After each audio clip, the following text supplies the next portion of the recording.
Jericho. I'm a Cameroonian American singer-songwriter out of Chicago, Illinois. Them bullets ain't got no name, but they fly around here in the morning. Just an African American, skin's been kissed by the sun, but I'm African American. Every day I'm threatened by the gun. You better run, cause it's a war out here. Mothers bury sons out here. I sing, I write, I song arrange, I engineer, all of that. I grew up listening to a lot of Nat King Cole. I mean, it's weird because he kind of sounds like my pops.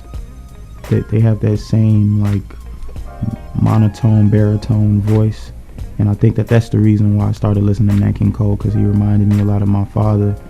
And I don't know, I guess my father maybe heard, I don't know if he's an influence of my dad as well, you know, because my dad is old school, and so that was a huge influence. And then being a kid, Michael Jackson was such a big influence as well. Seeing the kid do the things that he did musically always, you know, brought that out of me. And then along the line, I loved Stevie Wonder, Marvin Gaye, Al Greens, and then a lot of African artists as well. Manu Dibango, Didier Yango, Petit Pay, some people from my country, Fela Kuti from Nigeria, there's some more, Brenda Fassie from South Africa. I've been doing music, I mean, it depends. As a recording artist, I would say officially since 2009. That's when I got my first publishing check. I think one of the records that kind of broke through for me initially was a song called Drinking Again, and it was on a movie soundtrack for Everyday Black Man. It was an independent film that did well. It had Omari Hardwick from Power. He was in the movie. Yeah, so that was my first I guess breakthrough with I guess publishing. Well, my first publishing check was doing some writing for Ray J on a song that he featured on.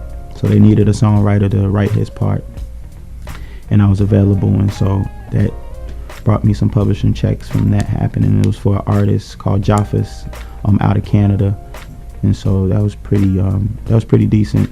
Living in Africa, I lived in Africa for approximately 11 years, and that was due to my parents being African. And after they finished school here, in the midst of doing school here, they had me, and when they were done, we as a family moved back to Africa. We went to Senegal, and then we went to Cameroon, and Cameroon being our home country. And with that, I had the influences of music from the continent, and also the music from Chicago when I moved back here. Now you are the final. Make them plenty so I fit throw it. Like rich boy where I get there for daily.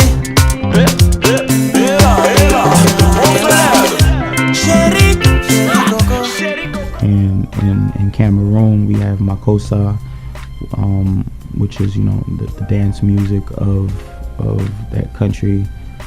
At least one of them, you know, there's several different genres, but that is one of them that was prominent because that's where my dad was from. And yeah, so those are the different sounds that I incorporate in my music today. So if you listen to my music, there's a lot of R&B influence, there's some house influence, there might be some juke, and there's Afro soul, Afro pop, Afro beat influenced in my music today. It's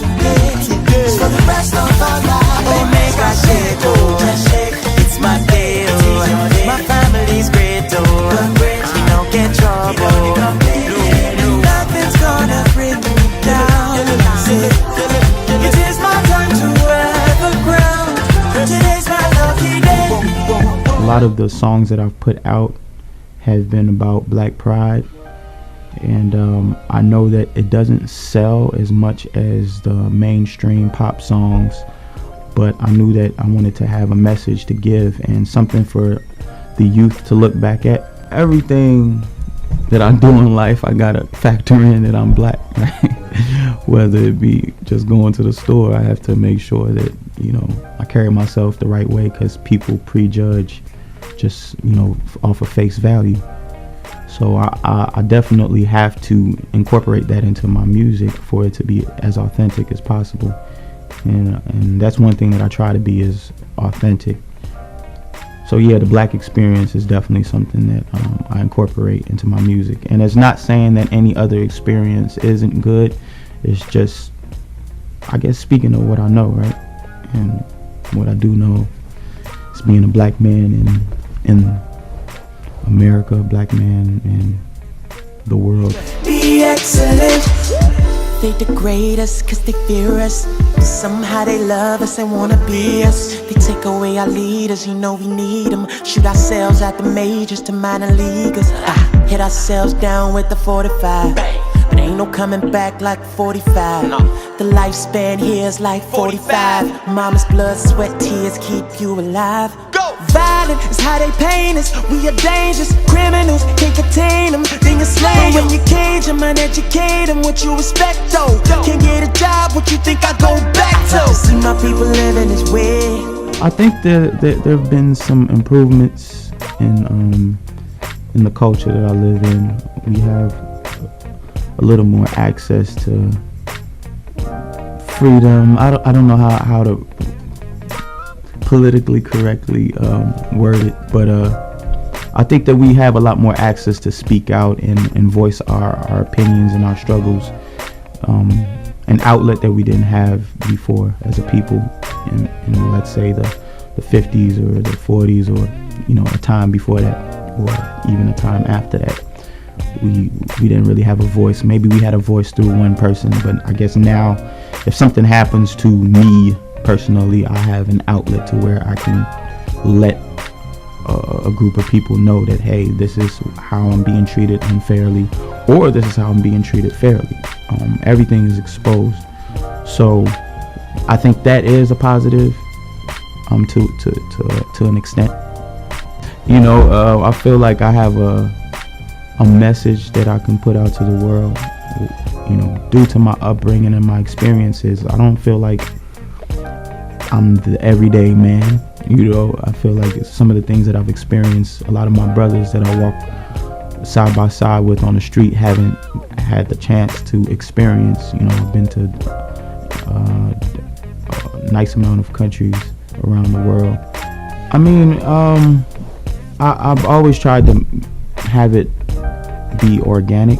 You know, I didn't necessarily go through the routes of boosting followers or whatnot, because I really wanted it to be a mere reflection of the work that I've put in. So even if I have only 2,500 followers here, I know that I need to put in more work to get more followers, as opposed to looking for strategy online to, you know. But you know, I'm not saying strategy isn't good, but I know most of the people that follow me, I kind of have like a relationship with them. Yeah, so my social media, I have Twitter, Instagram, it's Prince Jericho. Prince, I guess y'all know how to spell that, the artist Prince. No, and then Jericho is Jericho, just like in the Bible. Yeah, and Facebook is Peter Jericho Music. SoundCloud, Peter Jericho. YouTube, Peter Jericho. So pretty much if you Google Peter Jericho, chances are you're gonna run into my face. So, and then, you know, you can go on iTunes or SoundCloud or Reverb Nation or whatever music outlet, Spotify, Tidal, and you'll run into something of mine to kind of get an idea of what I do.